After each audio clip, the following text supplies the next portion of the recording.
We're finally nearing the end of a decade-long wait for Final Fantasy XV, a game that's changed generations, names, directors, release dates, and an entire concept during the course of its long, notorious development.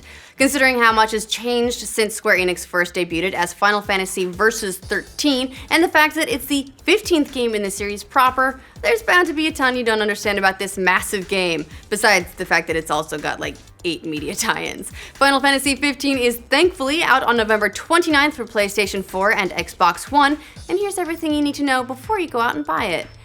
If you're somehow unaware of one of the most storied franchises in all of gaming, Final Fantasy games are typically turn-based RPGs, though that formula has seen a few tweaks over the years to mixed results. This series is known for epic, sprawling stories that send a band of heroes across rich worlds to fight some kind of ultimate evil. You know, typical fantasy stuff. No game has much to do at all with the next, so there's not a whole lot you need to know in that regard, although they do tend to share similar themes like technology versus nature and also a really weird fascination with crystals. Which leads us to the basic story premise of Final Fantasy XV. The game takes place on the world of Eos, an Earth-like place with way more magic, which is divided into 6 different kingdoms. At one point, just about all of these kingdoms had their own super special crystal, which gifted citizens with magic. However, one kingdom in particular, Niflheim, never had one, so they went kind of jealous on all the others and slowly took them over one by creating crazy technology and waging war. The last remaining kingdom to keep its crystal and stay out from Niflheim's control is Lucis, where our main character Noctis is from. He's the Prince of Lucis, in fact. In accordance with a brand new peace treaty set up between the two kingdoms, ending years of war, Lucis is set to marry Lunafreya, a former princess of one of the imperial provinces. As a sort of last-ditch bachelor celebration, Noctis sets out on a road trip with his bros Gladiolus, Ignis, and Prompto. However, things go worse than The Hangover because once they're on the road, they learn the wedding and peace treaty were all a trick. The king and Lunafreya are both reported dead, Lucis's crystal is gone, and Niflheim has invaded, destroying the capital city. So now it's up to the heroes to road trip their way to getting the kingdom back and avenging Noctis's family. That basically gets us into the start of the game, but if you want to know a little bit more, there's also a CG animated movie that accompanies Final Fantasy XV called Kingsglaive. It's kind of part prequel to the story, but also tells about the events that happen concurrent to the story, focusing on Noctis's father, the king, and his bride-to-be Lunafreya. It might be worth a watch, it's reviewed decently well, but fortunately Square Enix has put some of the movie's most important cutscenes into Final Fantasy XV to help the game make a little bit more sense if you haven't seen the movie, so you'll be just fine if you don't want to watch it. As Final Fantasy XV centers on a road trip between friends, one of the biggest and most important aspects is the car, called the Regalia, which gives you a way to traverse the open world right from the start of the game. It can also fly, by the way, like Chitty Chitty Bang Bang, and will be the only vehicle in the game capable of flight, which will be a change for the series. Goodbye, airship.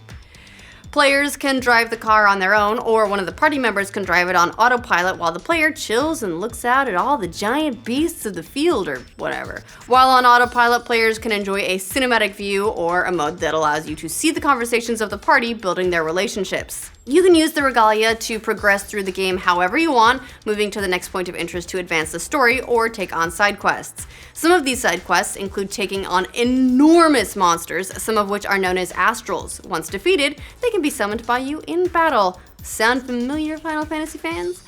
You can stop the road trip at any point to battle, and that's one of the areas where Final Fantasy XV is pretty different from its predecessors. The game's combat plays out more like what you'd see in a Kingdom Hearts game, for example, but with some twists.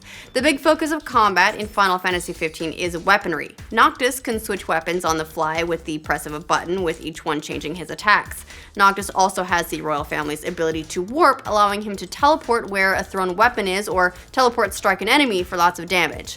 Magic acts as one of the weapon slots and comes in 2 forms. There are certain magic spells that sit in your inventory which cost no MP, or spells you can cast from Noctis's royal ring which do cost MP.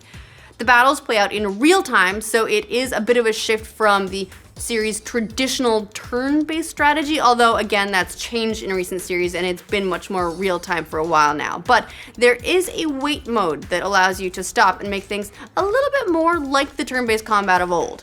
Noctis is the only character you can control in battle, but you can set the tactics of your other party members to better match your playstyle. At night, things get a little bit more dangerous, so it's worth camping out, at which point you'll see all the experience you earned during the day and level up your abilities. You can also use the campfire to cook meals that give you bonuses in battle, so camping is something you'll probably want to do. Also, that's pretty cool. The way you level up is through a skill tree called the Ascension Grid, which should feel very familiar to Final Fantasy X players, and the Sphere Grid. You spend AP points earned in battle to add new active and passive abilities or to improve base stats.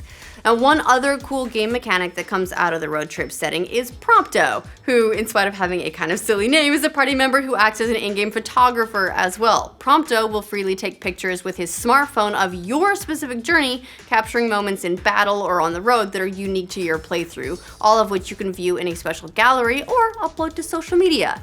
As for extra content post-release, the DLC and Season Pass for Final Fantasy XV is a modest $25 for all the content. You get 6 separate DLC packs in total, some of them providing new story and some providing cosmetic content. Most interesting are the 3 story packs. Each one is going to focus on one of the game's party members. After all 3 are released, the game's final expansion will include support for 4-player co-op, where you and your friends can each control a party member. Not a bad deal to get all of that for $25, but as always, you might want to make sure you enjoy the actual game first, and that the DLC actually comes out on schedule, which isn't unreasonable considering the game's lengthy development. So that just about recaps what we know about Final Fantasy XV. How many of you are planning on getting the game when it finally comes out on Tuesday? Let us know in the comments, and be sure to check out other videos in our Know Before You Go series. If you want to know if the game's good, keep an eye out for our Is It Good early next week.